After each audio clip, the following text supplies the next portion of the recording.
Pada video kali ini saya akan memberikan beberapa informasi. Yang pertama adalah terkait 4 bantuan dari pemerintah yang terpantau cair di akhir minggu atau minggu terakhir bulan April tahun 2025 ini. Dan informasi selanjutnya terkait mengenai 6NG yang mulai kemarin tanggal 25 ini sedang maintenance atau sedang dilakukan perbaikan atau perawatan sampai tanggal 28 April tahun 2025. Artinya mulai tanggal 29 April minggu depan ini 6NG sudah akan bisa diakses kembali. Dan kira-kira apakah akan ada update yang terbaru? Mungkinkah periode PKH BPNT tahap 2 nanti akan muncul tanda-tandanya? Dan nanti akan kita informasikan ya terkait mengenai bocoran jadwal penyaluran PKH dan BPNT tahap 2 dari Kementerian Sosial. Kira-kira kapan nih ya? Dan juga untuk bansos PKH BPNT tahap 2, itu nanti kan nggak semuanya akan cair. Setelah dilakukan survei di desain kemarin, dipastikan pasti ada KPM yang tidak akan cair lagi. Dan berikut 2 golongan prioritas yang akan tetap mendapatkan bantuan PKH dan BPNT mulai tahap 2 tahun 2025. Apakah Anda termasuk di antaranya? Berikut akan kita bahas selengkapnya, namun sebelum kita lanjut, jangan kemana-mana, kita intro dulu.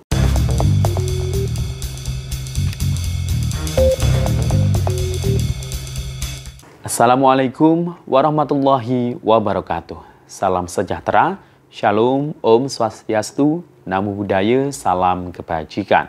Sobat YouTube, kembali lagi di channel saya, Sukron Channel. Apa kabar semuanya? Semoga semua dalam keadaan sehat dan dilancarkan rezekinya. Amin. Pada video kali ini saya akan membahas beberapa informasi masih terkait informasi bantuan sosial. Nah, di minggu ini dan minggu depan ya, di minggu terakhir bulan April tahun 2025 terpantau 4 bantuan pemerintah ini cair ya. Dan ini ada yang nominal pencairannya Rp400.000 ya melalui bank penyalur. Ada juga yang Rp225.000 ya, dan juga ada yang dalam bentuk barang. Nah, apa saja bantuannya nanti akan kita bahas, dan juga informasi terkait mengenai 6NG yang hari ini masih belum bisa dibuka karena sedang maintenance, sedang dilakukan perawatan ya sistemnya mulai kemarin tanggal 25 hingga tanggal 28 April. Nah, baru bisa dibuka tanggal 29 April. Biasanya sih kalau maintenance itu dilakukan perawatan, nah setelahnya itu biasanya ada updating terbaru. Nah, apakah mungkin kira-kira nanti akan ada updating terkait tanda-tanda penyaluran bantuan PKH dan BPNT tahap 2? Nah, kemudian nanti akan kita informasikan juga terkait mengenai jadwal ya penyaluran PKH tahap 2 dan BPNT tahap 2 ya, bocorannya kira-kira kapan? Apakah mungkin di awal-awal bulan depan atau mungkin di minggu keberapa nanti ya? Dan juga terkait mengenai bansos PKH dan BPNT tahap 2 kan nggak semuanya cair. Setelah survei di desain kemarin dipastikan kalau yang sudah sejahtera itu pasti nggak akan cair lagi. Dan berikut 2 golongan prioritas bansos PKH BPNT yang masih tetap akan dilanjutkan untuk tahap 2 tahun 2025. Apakah Anda termasuk di antaranya? Nanti kita bahas, namun sebelum kita lanjut silakan yang baru bergabung di subscribe dulu channel ini dan ditekan tombol loncengnya agar sobat YouTube semua mendapatkan pemberitahuan video terbaru dari Sukron Channel. Dan jangan lupa di-share di berbagai media sosial dan di-like apabila sobat YouTube suka dengan video ini. Oke sobat YouTube, kita lanjutkan pembahasan pada video kita kali ini.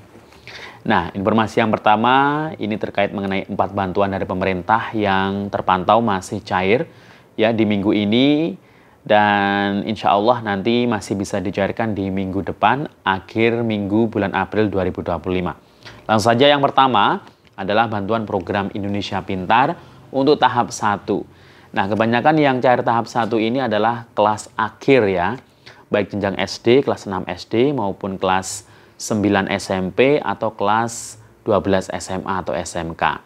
Nah, cairnya itu PIP kan biasanya itu kan kalau SD 450, sedangkan SMP 750 dan SMA 1.800.000. Nah, tapi khusus untuk kelas akhir ya, di tahap 1 ini yang banyak cair ya, banyak cair duluan, itu dapatnya hanya setengahnya saja. Jadi kelas 6 SD dapatnya setengah dari 450 berarti Rp225.000. Nah, SMP juga setengahnya dan SMA setengahnya. Jadi silakan bagi orang tua atau mungkin Anda termasuk pelajar ya, yang saat ini di kelas akhir setiap jenjangnya ya, silakan dicek ya kartu Indonesia Pintarnya. Siapa tahu saldonya sudah masuk, Anda mungkin baru tahu, dan kalau sudah ada saldonya segera dicairkan atau ditarik tunai. Nah, untuk yang bukan kelas akhir ya, kelas 1 sampai 5 atau kelas 7 8 SMP atau kelas 10 11 SMA.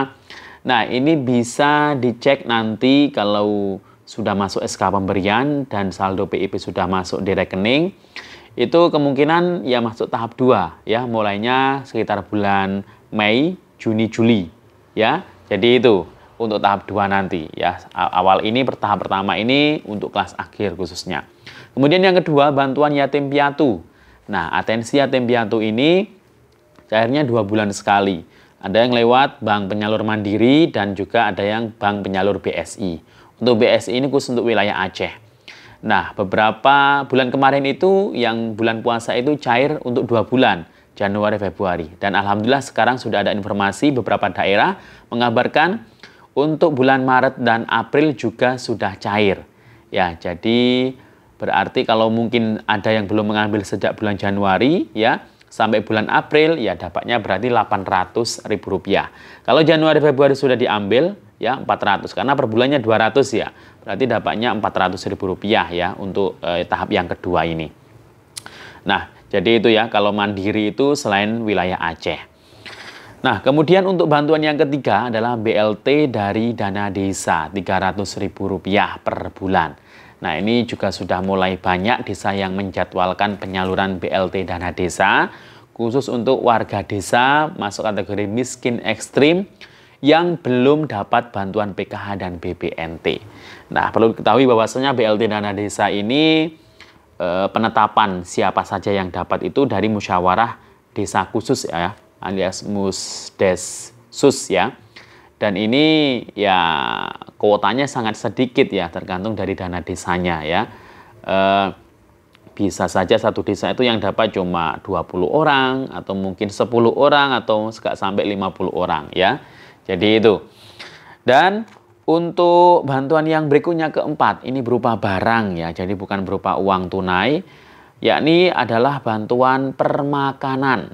Nah, ini setiap hari ya, ini diberikan kepada lansia atau disabilitas tunggal ya, yang sudah ditetapkan sebagai penerima bantuan permakanan, berupa makanan jadi yang diantar langsung ke rumahnya ya.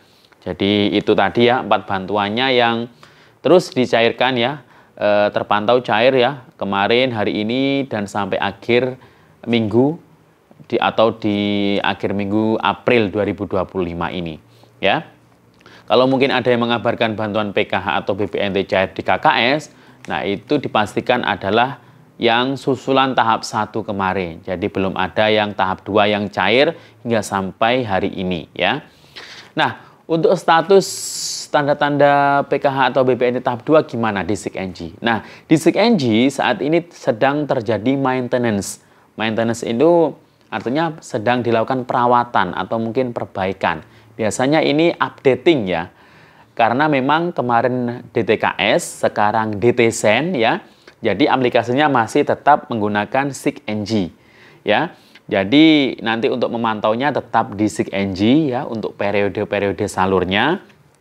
Karena itu sudah berubah dari DTKS ke DTSEN, yaitu mungkin saat ini sedang dikelola datanya.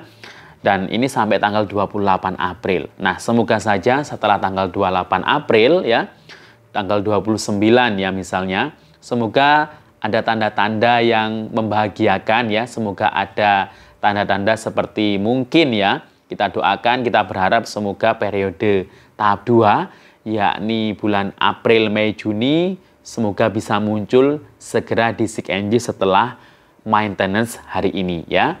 Jadi sabar dulu ya. Dan kalau jadwal yang disampaikan oleh Menteri Sosial ya, itu kemarin itu kemungkinan paling cepat itu ya bulan Mei ya, paling lambat itu bulan Juni ya. Jadi itu apakah kira-kira di pertengahan, di awal, atau mungkin di akhir kira-kira. Nah, nanti akan kita update ya terkait hal itu. Dan yang intinya juga nggak semua yang kemarin dapat bansos, PKH maupun BPNT tahap 1, itu nggak semuanya akan cair di tahap 2. Apalagi yang sudah disurvei ke rumahnya. Nah, ini yang jelas kan setelah disurvei, itu pasti ada beberapa KPM yang tingkat perekonomiannya ini berubah sudah ya. Nah, tujuan survei itu memang untuk meranking tingkat perekonomian. Jadi setelah disurvei apakah tingkat perekonomian, sosial ekonominya itu berubah atau tidak, ya tergantung dari kondisi sosial ekonominya sekarang. Nah, kemarin itu kan banyak pertanyaan ya ketika survei.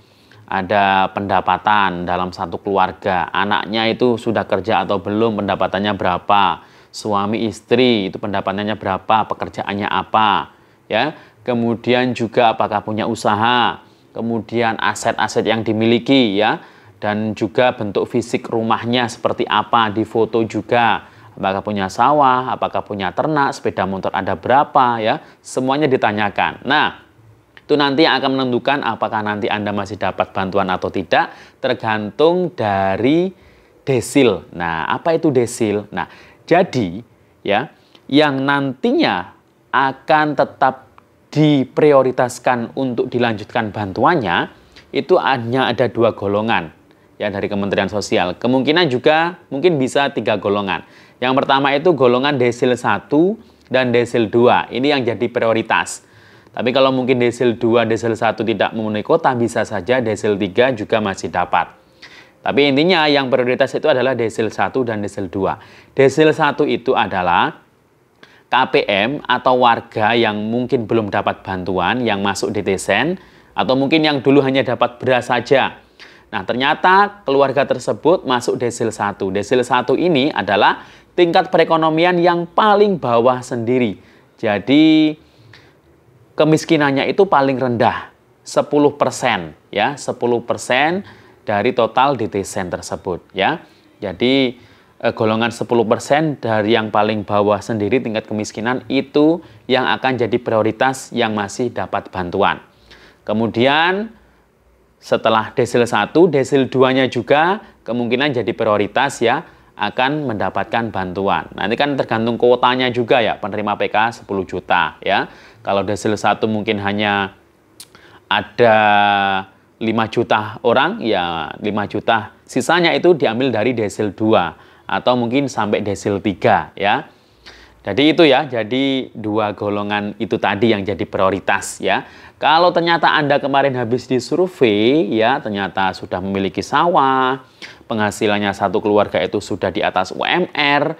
Nah, ini mungkin yang menjadi pertimbangan desilnya nanti. Yang menilai desil itu kan BPS, Badan Pusat Statistik. Jadi bukan pendamping yang mensurvei kemarin. Pendamping hanya mengisi ya surveinya kemarin. Ya, yang menilai itu BPS. Nah, nanti kalau ternyata Anda masuk desil 5 atau mungkin desil 6, nah kemungkinan bantuannya itu tidak akan cair lagi. Dan jangan salahkan pendamping yang mensurvei, karena memang tingkat perekonomian Anda itu sudah tidak layak lagi mendapatkan bantuan. Jadi itu ya. Nah, untuk para KPM yang juga usia muda, ini ya siap-siap nanti akan diusulkan untuk bantuan pemberdayaan bagi yang masih bisa bekerja ya, sosial untuk fungsi sosialnya itu masih ada ya, siap-siap nanti dialihkan ke pemberdayaan dan harus graduasi juga. Demikian info dari saya, sampai jumpa. Assalamualaikum warahmatullahi wabarakatuh.